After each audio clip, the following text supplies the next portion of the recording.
जो रावण के रास्ते में आता है, तुझे मृत्यु का भय नहीं?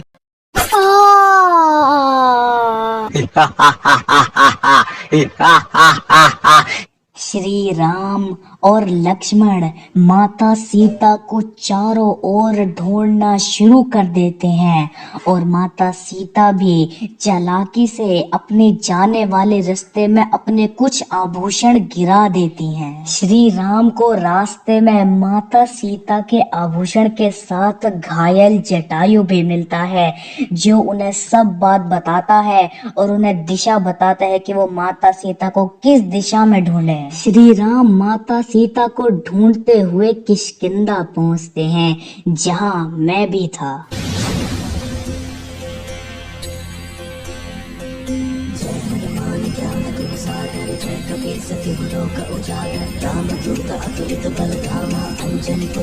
तो राम नाम के जाप में खोया हुआ था। तभी मुझे किसी के आने का आभास हुआ, तो मैं अपना भेष बदलकर देखने गया। प्रणाम वीरों, आप दोनों कौन हैं और इस घने जंगल में क्या कर रहे हैं? ब्राह्मण, हम दोनों दशरथ पुत्र हैं। मेरा नाम राम है और ये है मेरा छोटा भाई लक्ष्मण। क्षमा कीजिएगा प्रभु, मैं आपको पहचान न सका, इसलिए भेष बदल कर आया। हनुमान, हमें तो मिलना ही था। लेकिन प्रभु, आप यहाँ क्या कर रहे हैं? हम वनवास भोग रहे हैं और माता सीता को ढूंढ रहे हैं। एक दुष्ट राक्षस उन्हें उठा ले गया है। प्रभु, मैं आपको सुग्रीव के पास लेकर चलता हूँ। वे मेरे मित्र हैं, वे आपकी सहायता अवश्य करेंगे। फिर मैं प्रभु श्री राम और लक्ष्मण दोनों को अपने साथ सुग्रीव जाता हूँ। सुग्रीव, ये हमारे प्रभु श्री राम है और ये उनके भाई लक्ष्मण है। प्रणाम प्रभु। सुग्रीव, क्या हुआ तुम्हें? तुम पीड़ा में नजर आते हो। तब सुग्रीव ने हमें बताया कि किष्किंधा में राक्षसों का उधम बढ़ता ही जा रहा था और एक रात एक राक्षस सुग्रीव के भाई बाली को युद्ध के लिए ललकारने आया। बाली गुस्से में बाहर आता है और उस राक्षस से युद्ध करता है। वो राक्षस अपनी जान बचाकर भागता है, उसके पीछे बाली भागता है और अपने भाई की सहायता करने के लिए सुग्रीव भी उनके पीछे जाता है। भागते हुए वो राक्षस एक गुफा में घुस जाता है। तभी पीछे से सुग्रीव भी आ जाता है, तो बाली अपने भाई सुग्रीव को कहता है, सुग्रीव, मैं अंदर जाता हूँ, तुम यहाँ 15 दिन तक इंतजार करना। अगर मैं नहीं आया तो समझ लेना मैं नहीं बचा और वापस जाकर राजपाट संभालना। यह कहकर बाली भी गुफा के अंदर चला जाता है। सुग्रीव बाहर ही अपने भाई का इंतजार करता है। 1 महीना बीत जाता है, लेकिन अंदर से कोई बाहर नहीं आता।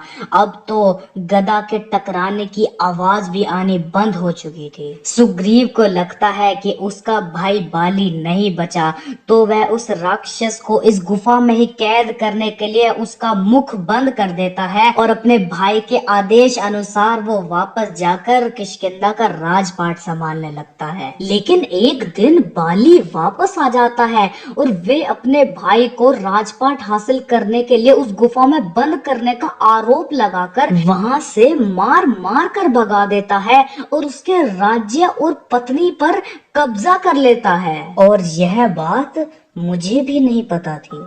मैं अवश्य ही तुम्हारी सहायता करूंगा सुग्रीव। और तुम भी माता सीता को ढूंढने में हमारी मदद करना सुग्रीव। मैं वचन देता हूँ, मैं माता सीता को ढूंढने में आकाश पाताल एक कर दूंगा। अब तुम जाओ और बाली को युद्ध के लिए ललकारो। लेकिन बाली से युद्ध करना कोई आसान बात नहीं थी, क्योंकि बाली को वरदान था कि जो भी युद्ध में उसके सामने होगा उसकी आधी शक्ति बाली को प्राप्त हो जाएगी। बाली, बाहर आ, मैं अपना राज्य और अपनी पत्नी को तुझसे वापस लेने आया हूँ। सुग्रीव, आज तू नहीं बचेगा।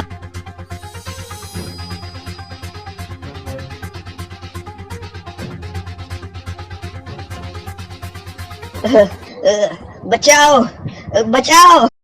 प्रभु, आपने मेरी मदद क्यों नहीं की? सुग्रीव, दूर से तुम और बाली दोनों एक जैसे दिखते हो, इसलिए मैं तुम्हें पहचान नहीं पाया। इस बार तुम ये पुष्पमाला डाल लो। और वापस जाऊं? हाँ, तुम निश्चिंत होकर जाओ, इस बार कोई गलती नहीं होगी।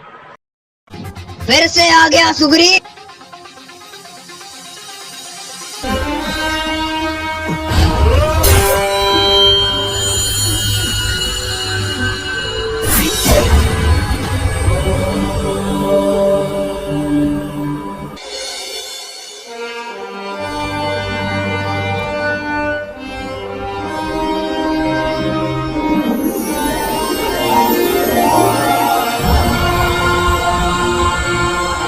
इसके बाद श्री राम ने अपने वचन के अनुसार सुग्रीव को किष्किंधा का राजा बनाया।